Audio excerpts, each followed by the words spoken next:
কাজী শরীফুদ্দিন, শরীফ। নতুন সরকারের জন্য চ্যালেঞ্জ কি কি দেখছেন? নতুন সরকার, দীর্ঘদিন আমরা আস্থাহীনতার ভিতর ছিলাম। তো প্রথমত আস্থা ফিরিয়ে আনা হচ্ছে তার সবচেয়ে বড় চ্যালেঞ্জ। দ্বিতীয়ত ইন্ট্রিম গভর্নমেন্ট এই সংক্ষিপ্ত সময়ে বেশ কিছু চুক্তি করেছে। একটা রাষ্ট্রের সঙ্গে আর একটা রাষ্ট্রের যখন চুক্তি করা হয়, এই চুক্তি কিন্তু সহজে বাতিল করা যায় না, বা পরিমার্জন, সংশোধন, বিয়োজন বা সংশোধন করা খুব টাফ। যেমন একটা অঞ্চলকে ইকোনমিক জোন হিসেবে ডিক্লেয়ার করা হয়েছে, সেটাকে ফিজিবিলিটি স্টাডি না করেই ডিক্লেয়ার করা হয়েছে। যেমন এই সংক্ষিপ্ত সময়ে যে রাজনৈতিক যে উচ্ছৃঙ্খলতা, এইটাকে ফিরিয়ে এনে যে নতুন গণতন্ত্রের বাতাস আমাদের দেশে যখন প্রবাহিত হচ্ছে, আই এম কনফিডেন্ট যে তারেক রহমান সাহেব উনি অনেক এক্সপেরিয়েন্স। ওনার বাবা প্রেসিডেন্ট ছিল, আমরা সবাই জানি। উনি নিজে চোখে ওনার বাবার মৃত্যু দেখেছেন। ওনার মা প্রেসিডেন্ট ছিলেন, প্রধানমন্ত্রী ছিলেন, আর সেটার ভালো খারাপ সব কিছু দেখেছেন। উনিও দীর্ঘদিন 17টা বছর দেশের বাইরে ছিলেন, এর পজিটিভ নেগেটিভ সব কিছু দেখেছেন। অনেক এক্সপেরিয়েন্স, প্রাক্তন ভুলের পুনরাবৃত্তি যদি আমাদের না করি, এবং এক্সপেরিয়েন্স টু হুম ইট মে কনসার্ন।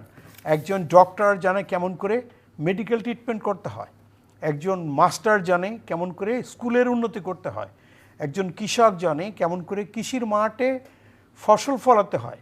তা ওনার এই যতগুলো পার্লামেন্ট মেম্বার এসছেন, এখানে ডক্টরও আছে, কৃষিবিদও আছে, আবার ওই কৃষকও আছে।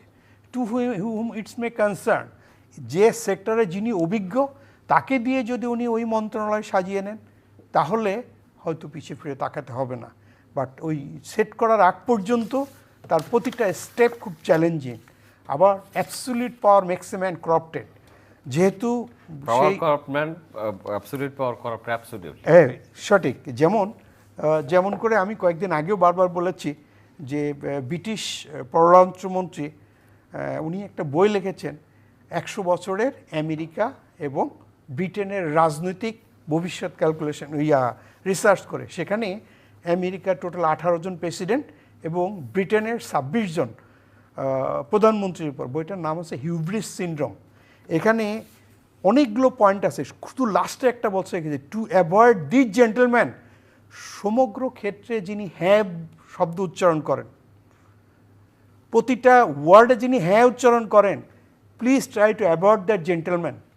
তো এইটা কিন্তু রাজনীতির জন্য সবচেয়ে বড় ডেঞ্জারাস পয়েন্ট এবং সবচেয়ে ইম্পর্ট্যান্ট পয়েন্ট। এখন আসি আমাদের দেশের কথা। আমাদের দেশের কথা যেহেতু বলি, আমাদের দেশে একটা কালচার আছে। এই যে আমার বন্ধু যেটা বললেন যে বিদেশ থেকে টাকা নিয়ে আসছি, কৃষকেরা পরিশ্রম করে আর দেশ থেকে বাইরে নিয়ে যাচ্ছে যারা বড়লোক।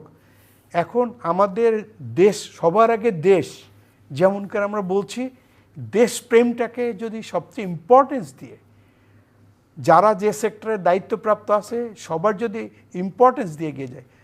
নাম্বার 2, ক্রিটিসিজমকে অ্যাকসেপ্ট করতে হবে।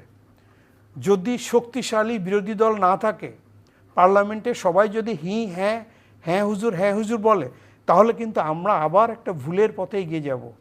এই ব্যাপারটা আমাদের কনসিডার আনতে হবে। এই সুযোগটা আমাদের দিতে হবে যারা বিরোধী দলীয় থাকবেন। এবং মিডিয়া যেমন সৈনিক, প্রত্যেকটা জায়গায় প্রত্যেকটা মোবাইলে এখন মিডিয়ার সৈনিক হিসেবে দায়িত্ব পালন করে। আপনি আমি যেমন কথা বলছি সমগ্র বিশ্বে ছড়িয়ে যাচ্ছে, ঠিক এমনি করে প্রত্যেকটা জায়গার প্রত্যেকটা ওয়ার্ড পজিটিভ এবং নেগেটিভ ফেসবুকের মাধ্যমে চলে আসতেছে। তাই এখন ইন্টেলিজেন্স, যে আমাদের আর্টিফিশিয়াল ইন্টেলিজেন্সের যুগ হয়েছে, এটার পজিটিভ ব্যবহার করে বিশ্বকে অনেক এগিয়ে নিয়ে যাওয়া যায়। বিশেষ করে এডুকেশন সেক্টর এবং মেডিকেল সেক্টরকে দক্ষ লোক এই বিষয়ে যিনি, তাকেই এই সেক্টরের দায়িত্ব দিতে হবে। তো আমার প্রত্যাশা, আমি এদেশের একজন সাধারণ নাগরিক হিসাবে এবং বাংলাদেশ মিলিটারি একজন সদস্য হিসাবে, যে আইনের প্রতি যদি আমাদের সকলের শ্রদ্ধা আসে, এই শ্রদ্ধার আইনটা যদি সঠিকভাবে প্রয়োগ করে যারা ক্ষমতায় থাকবেন, তাহলে দেশ সামনে এগিয়ে যাবে।